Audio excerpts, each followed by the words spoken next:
Olá, meus amores do nono ano. A Pro está de volta com mais uma aula. E a aula de número 18. Isso mesmo. Gente, e o tema da nossa aula é pronome relativo, certo? Então, a gente já estudou no capítulo 1 e capítulo 2 as orações subordinadas e orações coordenadas. Por que a gente vai estudar agora o pronome relativo? Porque dando continuidade ao estudo de orações subordinadas, que a gente estudou no capítulo 2, orações subordinadas o quê? Isso aí, substantiva. A gente vai estudar agora as orações subordinadas adjetivas. Para que a gente aprenda as orações subordinadas adjetivas, a gente tem que primeiro reconhecer o pronome relativo dentro da frase, no contexto da oração, ok? Então, fiquem com a aula da prova. Então, pronome relativo são aqueles que servem primeiramente para substituir uma palavra, um nome que foi mencionado anteriormente. Para que nessa substituição a gente não venha a ser tão repetitivo nas nossas palavras.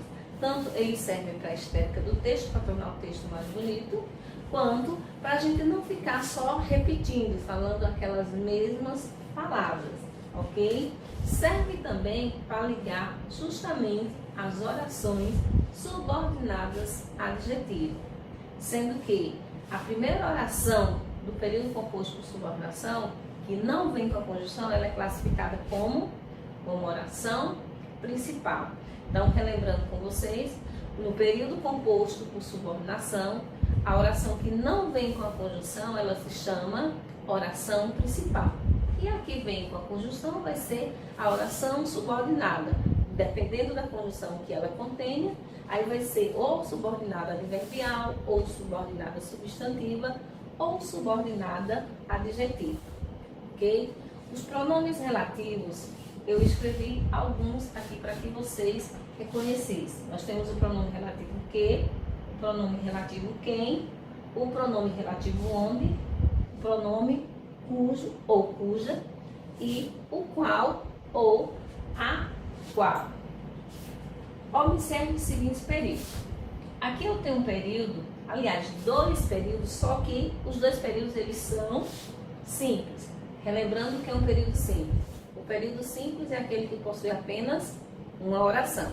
Então, no exemplo eu tenho, você contou uma história, período simples, e tenho a história é linda, outro período simples. O que eu quero?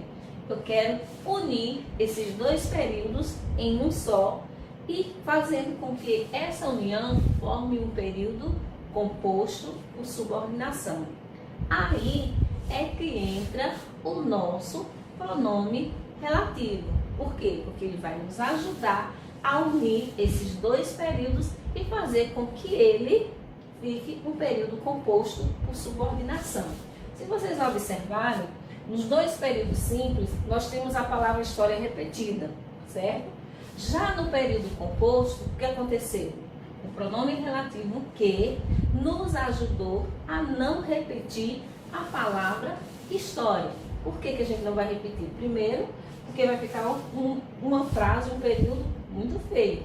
A gente não pode estar repetindo palavras em um mesmo texto, ok? Muitas vezes, a gente pode até repetir, mas se a gente puder evitar substituir por outra palavra, é bem melhor. E transformando esse período simples em um período composto, ficou da seguinte forma. A história que você contou é linda. Então, o que é um pronome relativo, substituiu a palavra história, certo?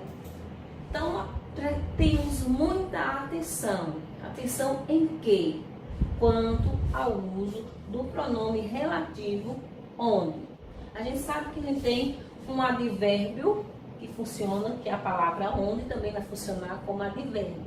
Mas o pronome relativo onde a gente precisa ter muito cuidado ao usar.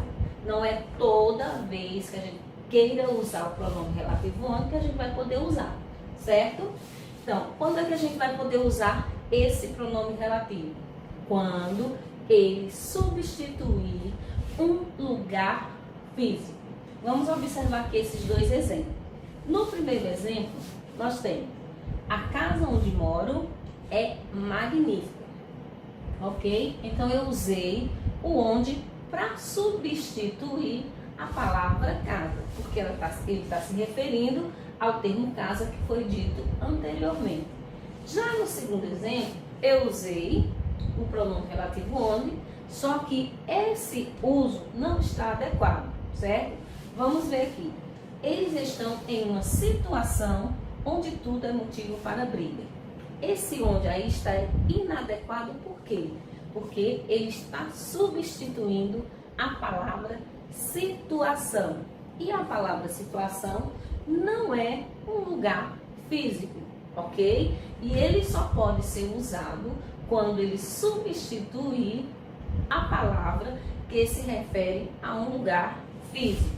Então, portanto, esse segundo exemplo, o pronome relativo onde está sendo usado inadequadamente devido ele substituir a palavra situação, e situação não é um lugar físico, ok? Então, um abraço a todos e até a próxima aula.